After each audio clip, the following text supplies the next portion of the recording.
નામ લેવા જો તો બધા જ જિલ્લા કોંગ્રેસ સમિતિના તમામ હોદ્દેદારો, જિલ્લા પંચાયતના માજી સભ્યો, તાલુકા કોંગ્રેસ સમિતિના પ્રમુખો, આપ સૌ કાંકરેજના ખૂણે ખૂણેથી વધારે કોંગ્રેસના સૌ આગેવાનો, વડીલો, યુવાન ભાઈઓ અને બહેનો, મારી અગાઉ કાંતિભાઈએ સ્થાનિક ધારાસભ્ય અને જિલ્લા કોંગ્રેસ સમિતિના પ્રમુખે વાત કરી છે.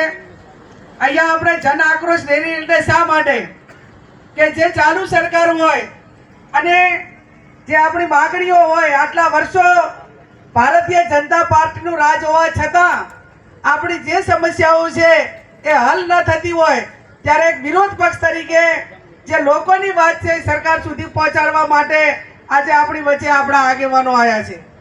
અહીંયા હમણાં ચાવડા સાહેબ કહેતા હતા કે 2017માં ફ્લડ આવ્યું એ ટાઈમે પણ આપણા પ્રદેશના નેતાઓ આપણી વચ્ચે હતા.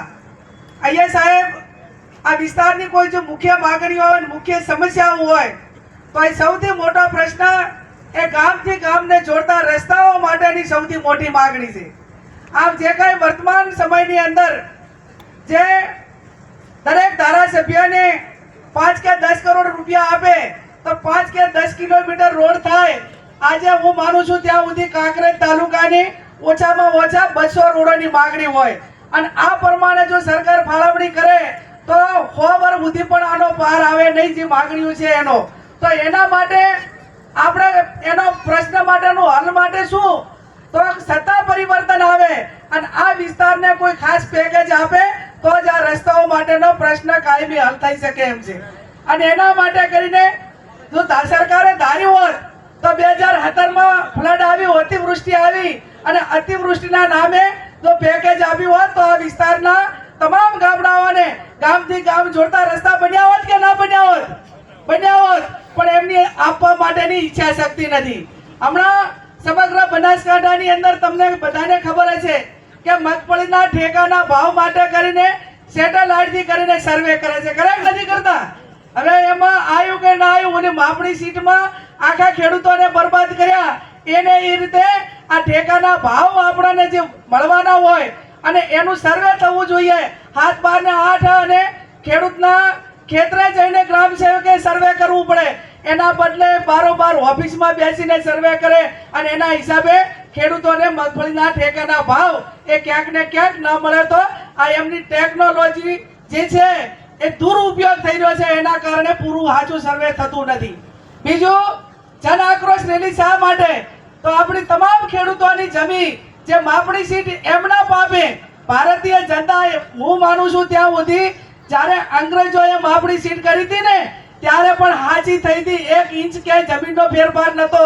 અને આ તો અંગ્રેજો કરતા પણ બહેતર છે કે એમને અધિકારીઓને આવક ઊભી કરવા માટે કરીને તમામ ખેડૂતોનું સર્વે ખોટું કર્યું, એમની માપણી ખોટી કરી અને એના કારણે આજે લાખો રૂપિયા ખેડૂતોને પોતાની જમીન એ હરખા 7, 12 ના 8 આના ઉતારા કરવા માટે, ભાઈએ ભાગ પાડવા માટે કે જમીનનું કોઈ લે વેચ કરવું હોય તો પણ આજે ડીઆરઆરમાં અંદર લાખો રૂપિયા ખેડૂતોને લીધા દીધા વગરના આપવા પડે. આપવા પડે કે નથી આપવા પડતા? પોતાની જમીનનું રેકર્ડ હરખું કરવા માટે કરીને આપવા પડે છે. ત્યારે આ અનેક સમસ્યાઓ છે અને અનેક સમસ્યાઓના સમાધાન માટે આવનાર સમયની અંદર કોંગ્રેસ એ આપણા વચ્ચે આવી છે. અને આજ મુખ્ય કોઈ મુદ્દો હોય તો વોટ ચોર. એ વોટ ચોર એટલા માટે કે આ દેશના જનનાયક રાહુલજીએ લોકસભાની અંદર એમને અનેક વખત એમને તમામને વિનંતી કરી, ચૂંટણી પંચ હોય, વિપક્ષ હોય કે એના માટે કરીને ચર્ચા આપો.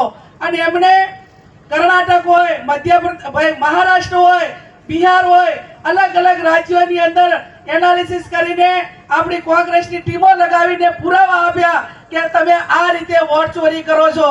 આજે આપણે પણ એમાંથી જનજાગૃતિ લાવીને આપણા વિસ્તારની અંદર આપણે એલર્ટ રહેવું પડશે. આજે બનાસકાંઠા જિલ્લાની અંદર ગઈકાલે બનાસકાંઠા જિલ્લા કોંગ્રેસ સમિતિની કારોબારીની મીટિંગ હતી અને એમાં તમામ આપણા યુવાનોનો અને હોદ્દેદારોની માંગણી થઈ કે બનાસકાંઠામાં કોઈક એવી વિધાનસભા ચોઈસ કરો કે એની અંદર આપણે 100% વેરિફિકેશન કરીએ. અને કેટલી જગ્યાએ એક વ્યક્તિના નામ ડબલ છે એ કાઢવા માટે આપણે શું કરવું પડે? પહેલી તો આપણે યાદી બનાવવી પડે. ધારો કે અહીંયા આપણે અત્યારે થરાની અંદર બેઠા છીએ તો ભારતીય જનતા પાર્ટીના વિચારધારાવાળા થરાની અંદર જે એમના મકાન છે તો એમના મતદાર યાદીમાં નામ આયે હશે અને જે તે ગામમાં રહે છે ત્યાં ગામમાં પણ એમનું મતદાર યાદીમાં નામ હશે. ચૂંટણી પંચ કેવું કે ભાઈ મતદાર જ્યાં ઈચ્છે ત્યાં રાખી શકીએ, પણ એક જ જગ્યાએ હોય, એક વ્યક્તિ એક વોટ, એ નારો લઈને જ્યારે રાહુલજી આખા દેશની અંદર નીકળ્યા હોય ત્યારે આવનાર સમયની અંદર આપણે ગભે ગભો મિલાવીને સૌથી પહેલો ટેસ્ટ એ આપણો જિલ્લાને તાલુકા પંચાયતની ચૂંટણી છે અને બનાસકાંઠા જિલ્લો એ કાયમી કોંગ્રેસનો ગઢ રહ્યો છે. હું માનું છું ત્યાં સુધી એકાદ વખત કે બે વખતને બાદ કરતા એ બનાસકાંઠા જિલ્લા પંચાયત એ કાયમી આઝાદીથી કરીને આજ સુધી કાયમી કોંગ્રેસની બની છે અને એમાં કાંકરેજની શરૂઆત એ કાયમી મજબૂતાઈથી થઈ છે અને આ વખતે પણ જ્યારે બે તાલુકા અલગ પડ્યા છે, નવું સીમાંકન પણ થશે.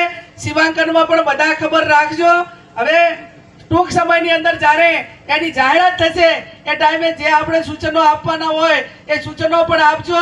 અતિવૃષ્ટિની અંદર આ વિસ્તારની અંદર સાહેબ એ કપાસ હોય, એરંડા હોય, એ ખેડૂતોને મોટા પાયે નુકસાન થયું છે.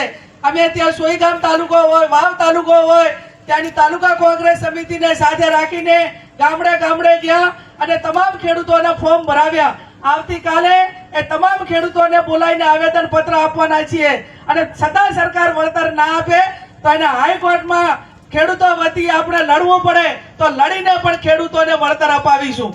આ ભારતીય જનતા પાર્ટી એટલી ભ્રષ્ટાચારી પાર્ટી છે કે માત્ર યોજનાઓ એ એમના લાગતા વળગતાઓને કોન્ટ્રાક્ટર મળે અને યોજનાઓના નામે કઈ રીતે કરોડો રૂપિયાનો ભ્રષ્ટાચાર થાય. આપણે વર્તમાન સમયની અંદર એ ભારતમાળા રોડ માટે ખેડૂતો માટે લડ્યા, છેક દિલ્હી સુધી લડ્યા અને લડ્યા એટલે પગના નીચે રેલો આવ્યો એટલે ખેડૂતો સાથે સમાધાન કરવા માટે આવ્યા, આર્બિટ્રેશન માટે આવ્યા અને હવે એ રીતે એગ્રી થયા કે ખેડૂતોને વર્તમાન માર્કેટના વેલ્યુએશન પ્રમાણે વળતર આપીશું. તો એમને આપવું હોય તો જ્યારે પહેલું 2 નંબરિયાને આપતા હતા, જે ખોટા ખેડૂતો થઈ ગયા એમને એના ભાવ કરીને આપતા હતા, પણ ખેડૂતોની વાત નતા સાંભળતા.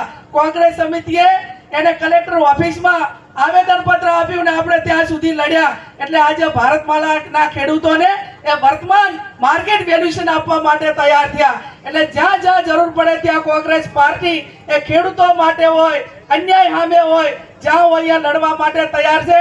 માત્ર ને માત્ર તમારા સાથ સહકારની જરૂર છે.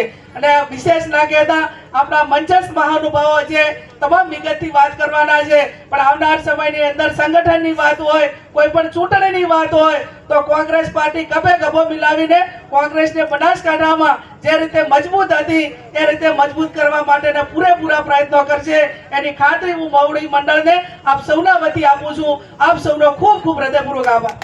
ખૂબ ખૂબ આભાર શ્રીમતી જ્ઞાનીબેન ઠાકોર સાહેબ.